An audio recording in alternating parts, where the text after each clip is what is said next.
It is the last Kentucky Derby Prep race. It's race number 9 on Saturday at Keeneland, Grade 3 Lexington Stakes. The purse of $400,000 run at a mile and 16. Only 20 points go to the winner. That would benefit a couple horses in this race, like In Due Time and Ethereal Road. They both have 20 points. If they win this race, then they would be in the Kentucky Derby. Let's take a look at the field.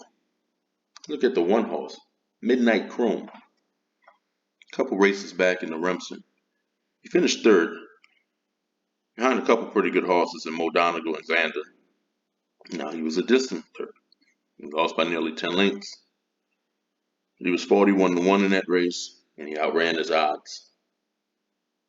It's written by Jose Ortiz, and getting 20-1 on Midnight Chrome. Let's take a look at the two horse, In Due Time, sired by Not This Time. If you've been following my channel, then you know I love these 3-year-old colts, sired by Not This Time. He's raced 4 times. He's been in the money all 4 times. His 2 wins, a second and a third. He won his maiden debut at Monmouth 2 races back. Looked very impressive in an allowance win at Gulfstream.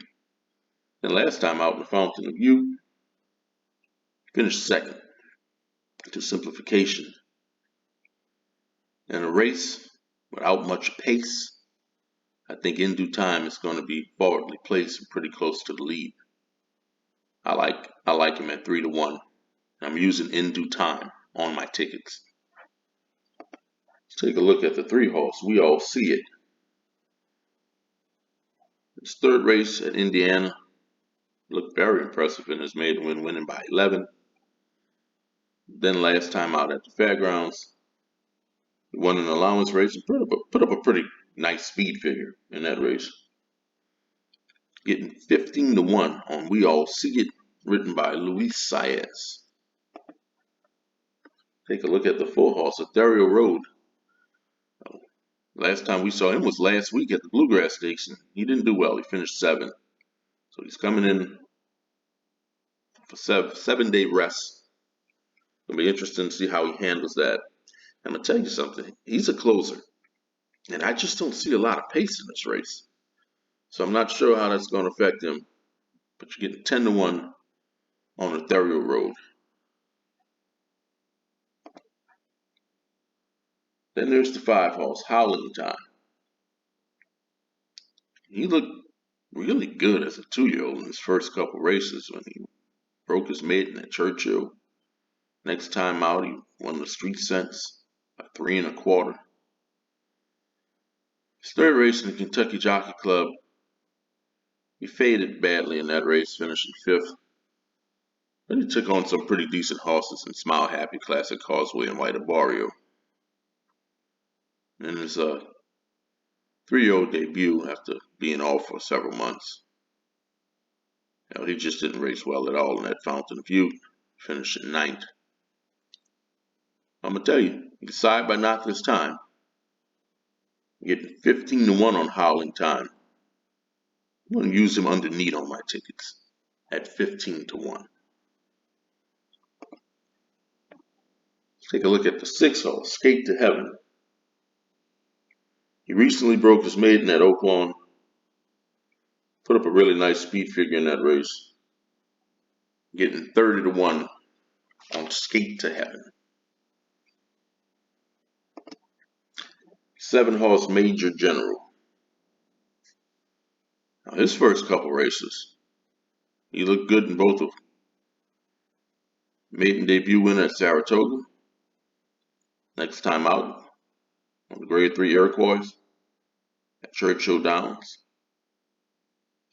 It had a pretty lengthy layoff. Came back in that Tampa Derby. He finished 10th. He stumbled out the gate and it was over with for him. You got to think he's much better than that. Getting first-time blinkers. Getting Todd Pletcher and Irad Ortiz. Maybe he may run back to his maiden debut win. Maybe he might go to the lead and try to set the pace. Maybe he might be a little aggressive with this horse. in a race that doesn't have much pace at all. At 4-1, I'm going to use Major General on my tickets. Let's take a look at the 8-horse, Straver. 3 races back in his debut. Broke his maiden at Keeneland. So he has a win at the track. Tell you, they spent a lot of money on this horse, $825,000. And after breaking his maiden, he hasn't done much since then. Getting 20-1 on Strafer. Take a look at the 9-horse, Tony Port. I like Tony Port. I liked Tony Port last time in the Jeff Ruby Stakes. And he ran pretty well, finishing second to Tiz the Bomb. Put up a really nice speed figure. 2 races back in the Risen Star. He had a pretty tough trip. I think he's better than that. The question is, what can Tony Port do on dirt? Looks like to me he likes to pedal. So you're getting 5-2, trained by Brad Cox. I'm going to use Tony Port on my tickets. Take a look at the 10-horse, Dash Attack. His first couple races as a two-year-old, his maiden debut, won by a length and a quarter. The next time out, as a 3-year-old, he won the Smarty Jones by 2. He's a very promising young horse and ran into the Southwest. He was 3-1 and he finished 5th. The next time out in the Rebel, he finished 7th. I'm not sure what happened to this horse. He is getting Flavian Pratt. Might want to make a note of that.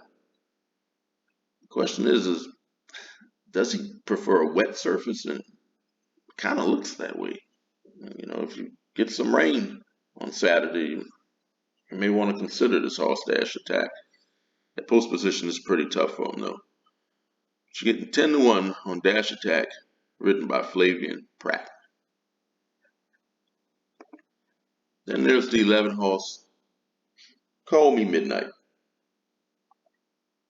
2 races back, won the LeCompte at 28-1. He upset Epicenter. He's another horse that's a closer.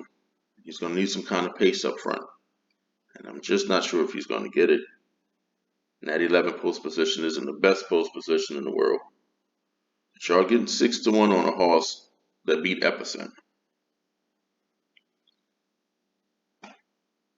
So the horses I'm going to use in this race are In Due Time, Tawny Port, Major General, and Howling Time.